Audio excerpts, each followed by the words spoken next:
충격적인 일이 벌어졌습니다. 하버드 대학에 권위 있는 니콜라스 패터슨 교수가 40년간의 연구 끝에 한국인이 세계에서 가장 강한 생존 민족이라는 폭탄 선언을 한 것입니다. 전 세계 학계는 그의 주장에 의구심을 표했고 동료 교수들은 단순한 경제적 성공 사례를 과대평가한다며 비웃었습니다. 하지만 그의 연구 결과가 공개되자 국제학술대회장은 순식간에 패닉에 빠졌습니다. 더욱 놀라운 것은 그의 발표 이후 세계 유수 대학의 학자들까지 앞다투어 한국의 생존 DNA와 집단 지능에 대한 연구를 시작하고 있다고 하는데요. 도대체 패터슨 교수가 한국에서 발견한 특별한 진실은 무엇이었을까요? 지금 바로 알아보겠습니다. 하버드대 역사학과 강당. 나른한 오후, 강의실 안은 졸음과 지루함이 코를 간지리는 시간이었습니다. 창문 사이로 비치는 햇살이 강의실 바닥에 따스한 사각형을, 그리고 학생들은 반쯤 감긴 눈으로 교수의 입술 움직임만을 멍하니 쫓고 있었죠. 그러던 차에 니콜라스 패터슨 교수가 무거운 발걸음으로 단상에 올랐습니다. 패터슨 교수는 평소와 달리 두꺼운 서류 뭉치를 꾹 쥐고 있었어요. 그의 주름진 이마에는 땀방울이 맺혀 있었고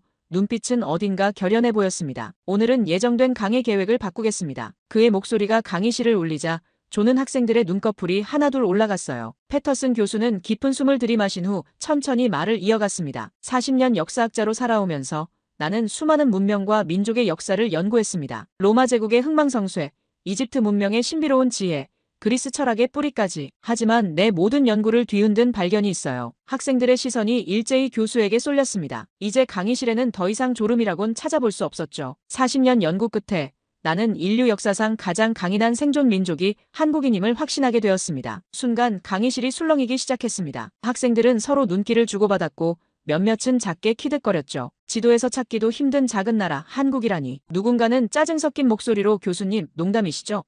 라고 물었습니다. 패터슨 교수의 표정은 더욱 진지해졌어요. 절대 농담이 아닙니다. 내 명성을 걸고 하는 말이에요. 그렇다면 증거를 보여주세요. 교실 뒤쪽에서 한 여학생이 당돌하게 외쳤습니다. 패터슨은 고개를 끄덕였어요. 바로 그것 때문에 오늘 강의 계획을 바꾼 겁니다. 여러분에게 내 연구 결과를 처음으로 공개하려고 해요. 아직 공식 발표되지 않은 내용이지만 젊은 여러분의 비판적 시각으로 검증받고 싶습니다. 교수는 프로젝터를 켰습니다. 스크린에는 고대부터 현대까지 한국의 역사를 압축적으로 보여주는 타임라인이 펼쳐졌어요. 한국은 5천년이라는 긴 세월 동안 자신들만의 언어와 문화, 정체성을 완벽하게 보존해온 거의 유일한 민족입니다. 중국, 일본, 러시아 같은 강대국 사이에 끼어 수백 번의 침략을 받았지만 끝끝내 자신들의 정체성을 지켜냈죠. 패터슨의 눈빛이 빛났습니다. 이것이 단순한 우연이라고 생각하십니까? 아닙니다. 이건 한민족만의 특별한 생존 DNA가 만들어낸 결과입니다. 패터슨 교수는 화면을 넘겼습니다. 이번에는 한글 창제와 관련된 자료들이 나타났어요. 세종대왕의 초상화와 훈민정음 해례본 이미지가 스크린을 가득 채웠습니다. 여러분,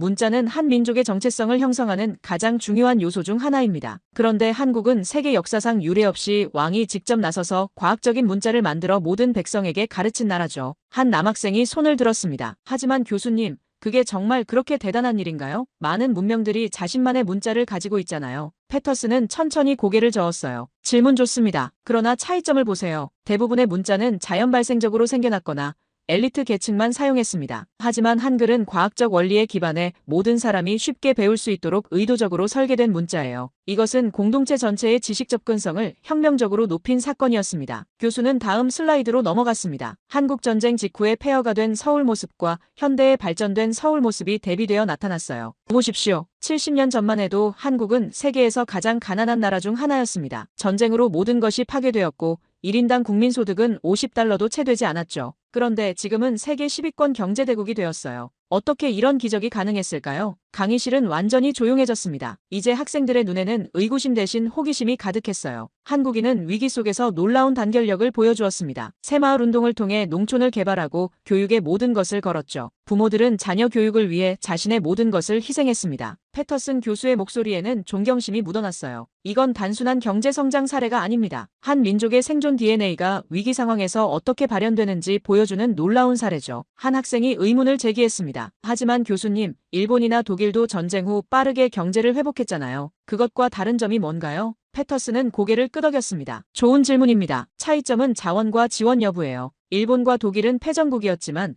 미국의 전폭적인 경제 지원을 받았어요. 반면 한국은 훨씬 적은 지원으로 더 열악한 출발선에서 시작했죠. 게다가 분단이라는 부담까지 안고 있었습니다. 교수는 잠시 침묵했다가 다시 힘주어 말했어요. 한민족의 진정한 저력은 외부 도움 없이도 스스로 일어설 수 있는 능력에 있습니다. 이것이 제가 한국인을 가장 강인한 생존 민족이라고 부르는 이유입니다. 패터슨 교수는 이제 강의의 열기가 무르익자 본격적으로 한국 문화의 특성을 설명하기 시작했어요. 스크린에는 K-팝 공연 영상과 한국 드라마의 한 장면이 나타났습니다. 여러분은 아마도 한류라는 문화 현상을 들어보셨을 겁니다. 전 세계적으로 한국 문화가 인기를 끌고 있죠. 그런데 왜 하필 한국일까요? 교수는 자신의 현장 연구 사진들을 보여주기 시작했습니다. 서울의 엔터테인먼트 회사, 영화 제작 현장, 드라마 촬영장에서 찍은 생생한 모습들이었어요. 제가 직접 한국의 K-팝 제작 현장을 방문했을 때 목격한 것은 놀라운 장인 정신이었습니다. 한 안무가는 단 3초짜리 안무 동작을 완벽하게 만들기 위해 3주를 꼬박 투자했어요. 연습생들은 하루에 15시간 이상을 연습하며 완벽함을 추구했죠. 학생들의 얼굴에는 의외라는 표정이 역력했습니다. 그들에게 K-팝은 그저 화려한 영상과 외모가 전부인 줄 알았으니까요. 한국의 성공은 단순한 이미지 마케팅이 아닙니다. 그들은 철저하게 실력으로 승부하죠. 개인의 영광보다 팀 전체의 성공을 위해 모든 것을 바치는 정신이 있어요. 한 명이라도 부족하면 전체가 무너진다는 생각으로 훈련합니다. 패터슨은 다음 슬라이드로 넘어갔어요. 이번에는 한국의 대형 사고 후 사임하는 정치인들과 공무원들의 모습이 나타났습니다. 한국 사회의 또 다른 특징은 책임화 문화입니다. 대형 사건이 발생했을 때 가장 먼저 들리는 질문이 무엇인지 아세요? 누가 책임지나입니다. 교수는 학생들을 둘러보며 말을 이어갔어요. 서구 사회에서는 사고가 발생하면 시스템의 문제를 먼저 찾습니다. 그러나 한국은 책임자 개인이 먼저 사과하고 물러나는 것을 당연하게 여기죠. 이런 문화는 서구인에게는 과도해 보일 수 있어요. 하지만 이것은 단순한 문화적 차이가 아닙니다. 교수의 눈빛이 더욱 진지해졌습니다. 이 책임화는 공동체 전체를 지키려는 본능의 표현입니다. 특정 개인이 희생을 감수하더라도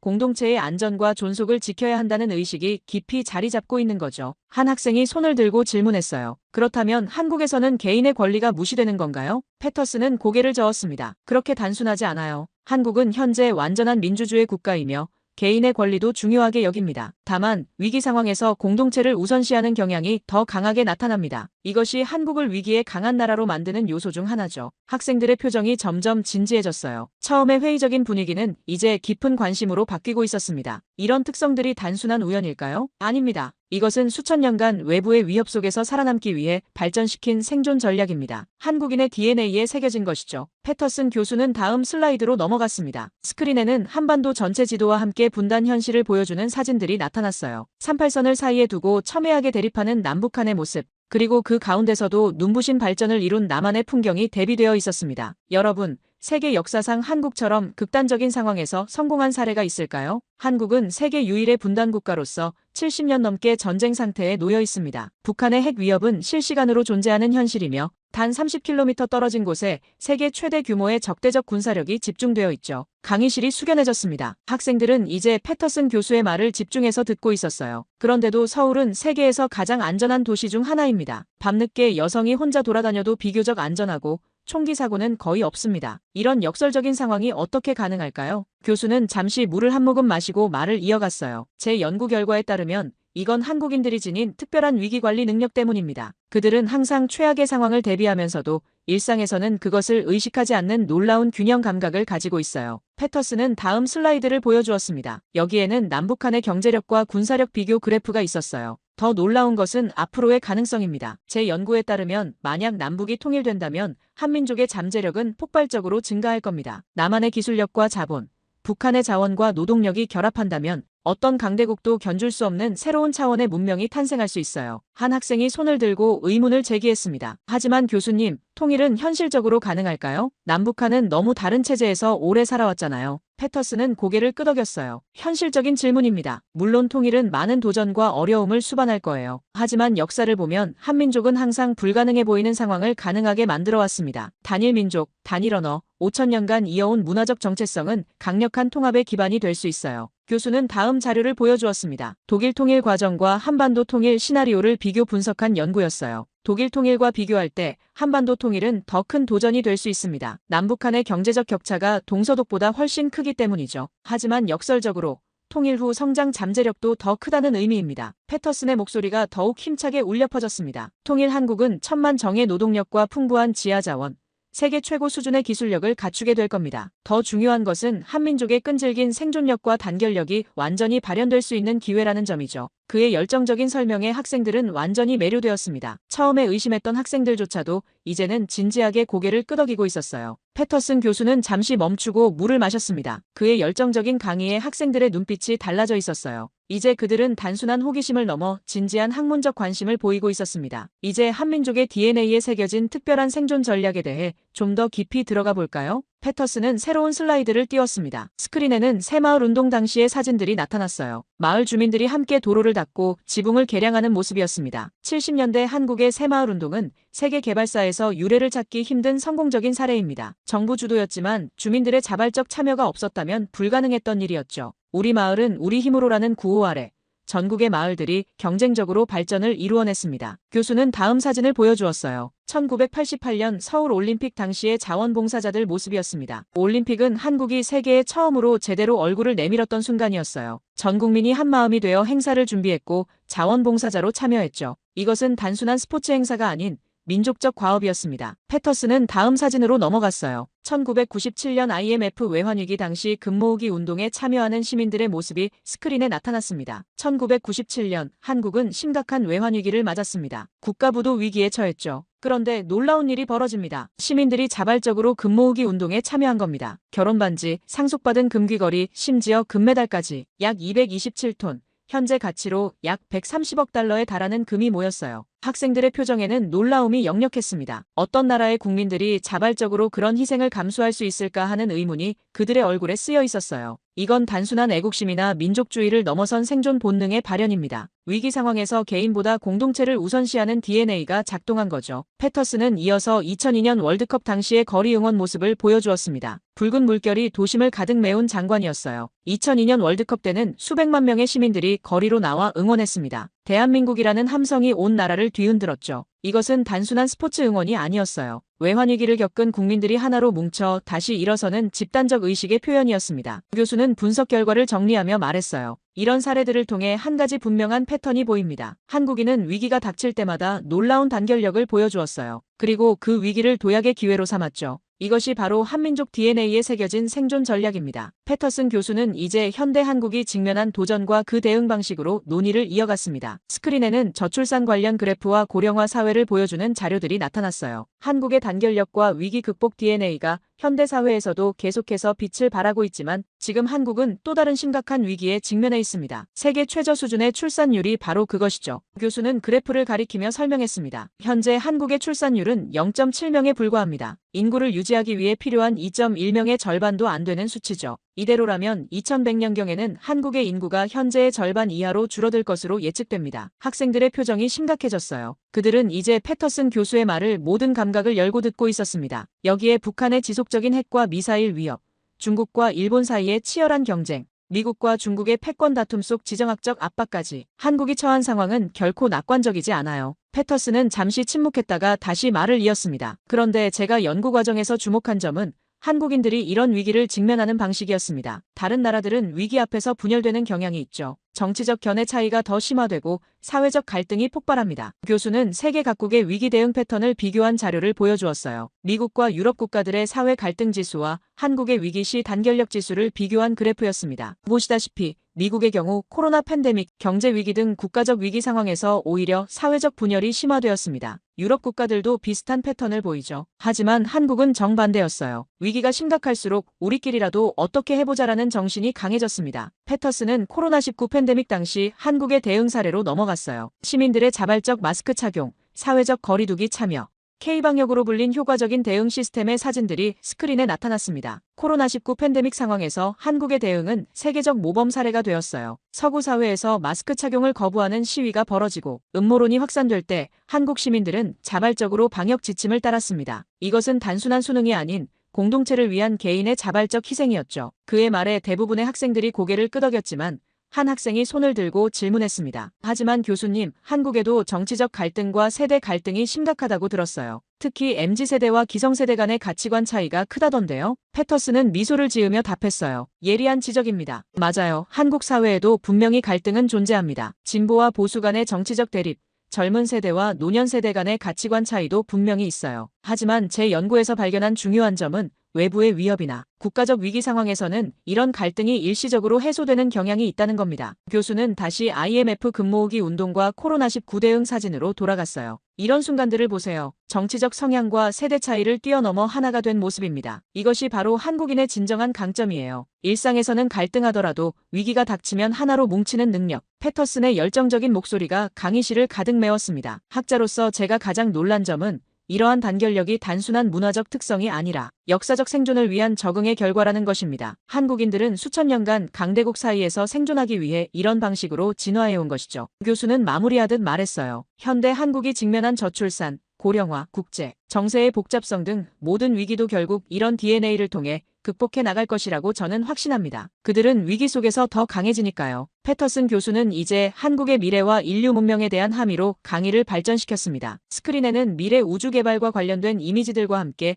인류의 새로운 도전이라는 제목이 나타났어요. 여러분, 인류는 지금 역사상 가장 큰 도전들에 직면해 있습니다. 기후변화, 자원 고갈, 인공지능의 부상, 그리고 언젠가는 지구를 벗어나 우주로 나아가야 할 필요성까지. 이런 도전들 앞에서 어떤 문명이 가장 성공적으로 적응할 수 있을까요? 패터슨 교수는 잠시 학생들의 반응을 살폈습니다. 강의실은 이제 완전히 그의 말에 집중하고 있었어요. 제 연구 결과에 따르면 답은 바로 한국과 같은 문명 모델입니다. 만약 인류가 우주로 이주한다면 가장 먼저 성공적으로 정착할 민족은 바로 한국인일 것입니다. 이 대담한 주장에 몇몇 학생들의 눈이 커졌지만 이제는 처음과 달리 조롱하는 기색이 보이지 않았어요. 그들은 진지하게 패터슨의 설명을 기다렸습니다. 왜 그런지 생각해보세요. 우주 환경은 극도로 적대적이고 예측 불가능합니다. 그곳에서 살아남기 위해서는 세 가지 핵심 요소가 필요해요. 첫째, 극한 환경에서의 생존 능력. 둘째, 강력한 공동체 의식과 협업 능력. 셋째, 새로운 환경에 빠르게 적응하는 혁신성이죠. 패터슨은 우주 정착지의 가상 이미지를 보여주며 설명을 이어갔어요. 이 세 가지 요소는 바로 한국인들이 역사적으로 증명해온 강점들입니다. 그들은 끊임없는 외부 위협과 극한 상황에서 살아남았고 위기 속에서 놀라운 단결력을 보여주었으며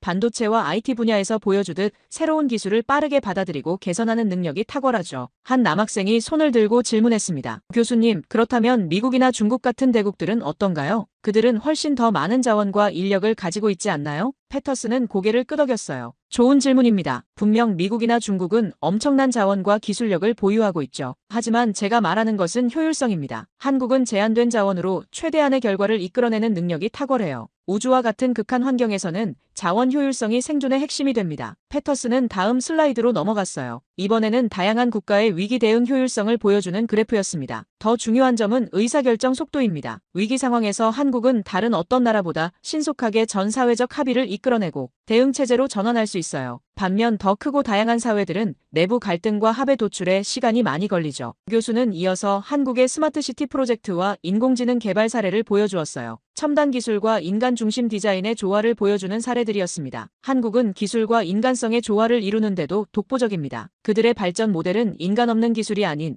인간을 위한 기술에 초점을 맞추고 있어요. 이것이 미래 우주 정착지에서 가장 중요한 철학이 될 겁니다. 패터슨은 강의실을 둘러보았습니다. 학생들의 눈빛이 빛나고 있었어요. 그들은 이제 그의 주장을 진지하게 받아들이고 있었습니다. 물론 미래는 어느 한 국가나 민족의 단독 리더십으로 이루어지지 않을 겁니다. 인류의 미래는 다양한 문명의 지혜가 융합되는 방향으로 나아갈 테죠. 하지만 그 중심에 한국과 같은 문명 모델이 중요한 역할을 할 것이라고 저는 확신합니다. 교수의 눈빛이 더욱 진지해졌어요. 여러분, 미래 인류의 도전에는 한국이 역사적으로 증명해온 위기 속에서도 단결하고 혁신하는 DNA가 필요합니다. 그것이 제가 한국 연구에 평생을 바친 이유입니다. 교실 뒤편에서 한 여학생이 손을 들었어요. 그렇다면 교수님, 우리는 한국으로부터 무엇을 배워야 할까요? 패터슨 교수는 마지막 슬라이드를 준비하며 강의의 결론을 향해 나아갔습니다. 스크린에는 인류의 미래를 위한 한국의 교훈이라는 제목이 나타났어요. 여러분이 물어본 질문, 우리는 한국으로부터 무엇을 배워야 하는가는 이 연구의 핵심입니다. 단순히 한 나라의 성공 사례를 연구하는 것을 넘어 인류 전체의 미래를 위한 통찰을 얻는 것이 제 궁극적인 목표였으니까요. 교수는 다시 한번 강의실을 둘러보았습니다. 처음에 의심과 반감으로 가득했던 학생들의 눈빛이 이제는 진지한 호기심으로 바뀌어 있었어요. 첫 번째 교훈은 유연한 전통주의입니다. 한국은 5,000년의 역사와 전통을 가진 나라지만 동시에 세계에서 가장 빠르게 변화하고 새로운 기술을 받아들이는 사회이기도 해요. 이것은 역설적으로 보일 수 있지만 사실은 깊은 뿌리가 있기에 더 높이 성장할 수 있다는 진리를 보여주는 사례입니다. 패터슨은 한국의 전통 문화와 현대 기술이 공존하는 이미지들을 보여주었어요. 현대적 한옥 건축, 전통 음식의 현대적 재해석, 전통 공예와 현대 디자인의 융합 사례들이었습니다. 두 번째 교훈은 위기를 기회로 전환하는 능력입니다. 한국은 항상 위기의 한가운데서 도약의 발판을 찾아왔어요. IMF 외환위기 이후 더 강한 경제체제를 구축했고 코로나 팬데믹 속에서도 K방역과 디지털 전환을 통해 오히려 경쟁력을 강화했습니다. 한 학생이 손을 들었어요. 하지만 교수님, 그런 위기 대응은 한국만의 특징은 아니지 않나요? 다른 나라들도 위기 후에 회복하잖아요. 패터슨은 고개를 끄덕였습니다. 맞습니다. 차이점은 속도와 방식에 있어요. 한국은 위기 상황에서 전 사회적 역량을 빠르게 집중시키는 능력이 탁월합니다. 그리고 단순히 이전 상태로 회복하는 것이 아니라 그 위기를 새로운 도약의 기회로 삼죠. 교수는 다음 교훈으로 넘어갔어요. 세 번째 교훈은 공동체와 개인의 균형입니다. 서구 사회는 개인의 자유와 권리에 중점을 두고 전통적 동양 사회는 집단의 조화를 강조했죠. 그러나 현대 한국은 이 둘의 균형점을 찾아가고 있습니다. 스크린에는 한국의 강한 공동체 의식과 함께 성장하는 개인주의적 요소들을 보여주는 자료가 나타났어요. 마지막 교훈은 장기적 비전입니다. 한국은 단기적 어려움에도 불구하고 장기적 국가 비전을 위해 투자하는 능력이 뛰어납니다. 교육, 연구개발, 인프라에 대한 지속적 투자가 오늘날 한국의 경쟁력을 만들어냈어요. 패터슨 교수는 마지막 슬라이드로 넘어갔습니다. 그것은 지구와 우주를 배경으로 한 미래 도시의 모습이었어요. 결론적으로 한국이 보여준 기술과 인간성의 조화, 전통과 혁신의 균형, 개인과 공동체의 상생은 인류가 나아가야 할 새로운 진화 방향을 제시합니다. 이것이 전 세계가 경악한 한민족의 진정한 의미입니다. 교수의 목소리가 강의실에 울려 퍼졌습니다. 미래 인류는 한국이 보여준 이 길을 따라가게 될 것입니다. 그리고 우리 모두는 이 여정의 일부가 될 것이에요. 강의가 끝나자 강의실은 잠시 정적에 빠졌다가 곧 뜨거운 박수 소리로 가득 찼습니다. 처음에 의심했던 학생들조차도 이제는 열렬히 박수를 치고 있었어요. 마지막 질문 시간에 한 학생이 일어나 물었습니다. 교수님, 저는 한국에 가보고 싶어요. 어디서부터 시작해야 할까요? 패터슨은 따뜻한 미소를 지었습니다. 좋은 질문입니다. 한국을 이해하고 싶다면 먼저 그들의 역사를 공부하세요. 그리고 그들의 음식, 음악, 영화를 경험해보세요. 마지막으로 직접 가서 한국인들을 만나보세요. 그들의 열정과 에너지는 여러분을 변화시킬 겁니다. 교수는 창밖을 바라보며 마지막 말을 덧붙였습니다. 인류는 한국으로부터 배워야 할 것이 많습니다. 그리고 저는 여러분이 그 여정의 일부가 되어주길 바랍니다. 강의실을 나서는 학생들의 눈빛은 처음과 완전히 달라져 있었습니다. 그들은 이제 세계를 바라보는 새로운 렌즈를 갖게 된 것 같았어요. 특히 한국이라는 그들에게는 낯설었던 나라에 대한 깊은 호기심이 생겨났습니다. 패터슨 교수는 만족스러운 표정으로 강단에 혼자 남았습니다. 그의 40년 연구가 마침내 다음 세대에게 전해진 순간이었어요.